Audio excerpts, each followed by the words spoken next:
Hello, people.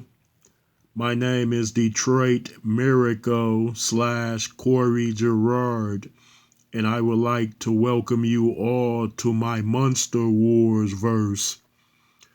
I have a exciting story to tell you all. It is the conclusion to the origin story of the golden fairy Lanae Pervy. Yes, indeed. So sit back and enjoy. Now the golden fairy Lanae is seen leaving her pyramid home from its top, and she quickly flies away. Next, other fairies are shown flying through nightmare portals to help attacked sleepers. Next, an 18-year-old human female is seen walking home at night, and it's very dark because the moon isn't bright, nor are all of the street lights on. Then this black teen turns to a side street and walks down it. Now suddenly a car turns down that side street and drives very slow. The young lady then turns and sees that the car only has blinker lights on. The girl then gets very nervous and then walks down a nearby alley after making a left turn. She next looks back and sees that car turning into the same alley as she did. So this teen starts to walk fast and check back fences for escape routes, but the first few from side to side are locked. The girl then turns to the car again and sees it moving faster at her, so she starts running. This girl then notices that all of the alley fences are tall and have barbed wire on their tops. Now the girl turns on a rock and slips down. She nearly twisted her ankle. The car is now almost on her, but something stops the car by landing on its hood, which also makes the car shut down. The scared girl then turns and sees a flaming-haired mystery woman standing on the car hood. The young girl also sees that the magical being is wearing a cape. Now the golden fairy turns to face the terrified girl and shows her flaming gold eyes along with flame hair.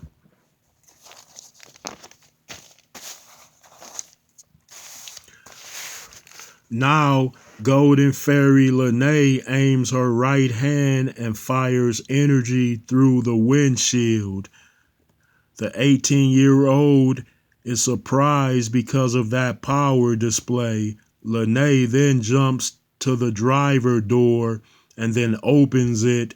Now this fairy pulls a guy out who's seen wearing dark clothes and a ski mask. She then throws him on a near fence.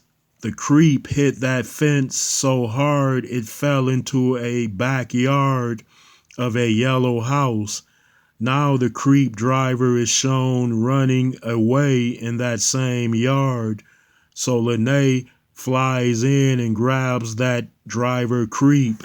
She then puts her flaming hair on his chest, which sets him on fire. Next, two more creeps run at her from out of nowhere. So the golden fairy quickly jumps one to the ground and uses her flame hair to set this creep on fire too.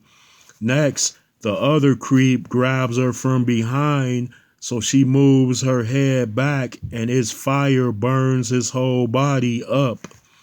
Now the scared teenager is seen entering that battle yard as four twin creeps run past her and head for the golden fairy. Lanae then unflames her hair and quickly leans on a side fence. She next charges that fence with gold lightning. Then 4 dumb creeps run into the electric fence and burst into flames after Lanae hurried out of the way. Then 8 ski mask creeps charge in, so Lanae shoots energy from her eyes and it blows them up. Now Lanae looks at the teenager and yells, "Wake up!" So the young girl is shown disappearing. Then a view of the black sky is shown, and words in it say 15 minutes later. Now at least 100 creeps are seen in the backyard as Lanae viciously attacks them with deadly kicks, punches, tackles, and fairy energy strikes. She is moving much more quicker now and even manages to rip out some of their hearts.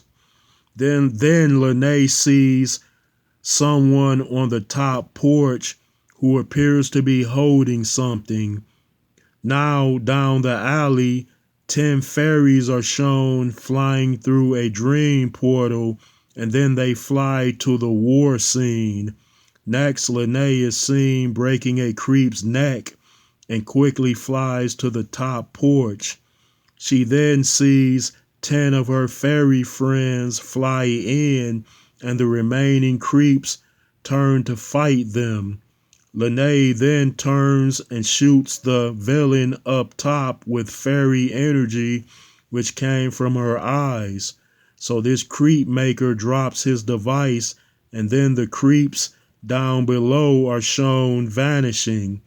Oh, the mysterious foe also disappears as Lanae tries to question him.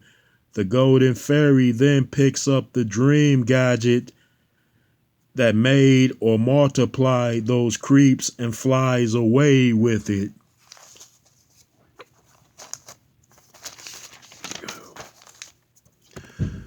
Now Marilyn, the voodoo priestess, is seen inside of her home in Lake Charles, Louisiana. She is in her living room and it has voodoo decorations in here. Marilyn then walks to her bedroom where the light is turned off, but candles are lit across her dresser and side cabinet. Now the voodoo priestess is shown laying on her back in bed, and then she closes her eyes. Marilyn is wearing a long black gown and her straight black hair is shoulder length. Then a noise is heard in her bedroom, so Marilyn is seen opening her eyes and says, "Who dares to intrude upon me?"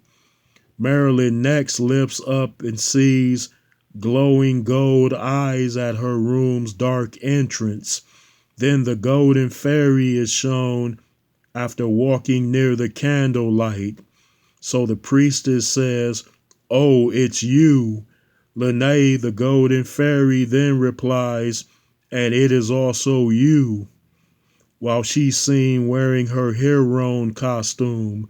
Now Marilyn gets to her feet and conjures a golden fairy doll in one of her hands and a stabbing needle in her other hand and says, "Do you come as friend or foe?" Then Lanae replies, "Well, if I was your enemy, I would have attacked you as you slept." So Marilyn makes that doll disappear and says, "But I am still asleep because my powers have increased." Lanae then replies, "Yes, and I want to thank you for your help against Vader and Kruger. Me and my friend do appreciate that." Priestess Marilyn then replies, "Well, you and your friend look like you could use my help, and you are welcomed." Then Marilyn is shown smiling and takes hold of Lanae's right hand. The golden fairy then says, "I'm glad you made it out of that nightmare. We thought that you were killed." Marilyn then replies, "I'm a tough shell to crack."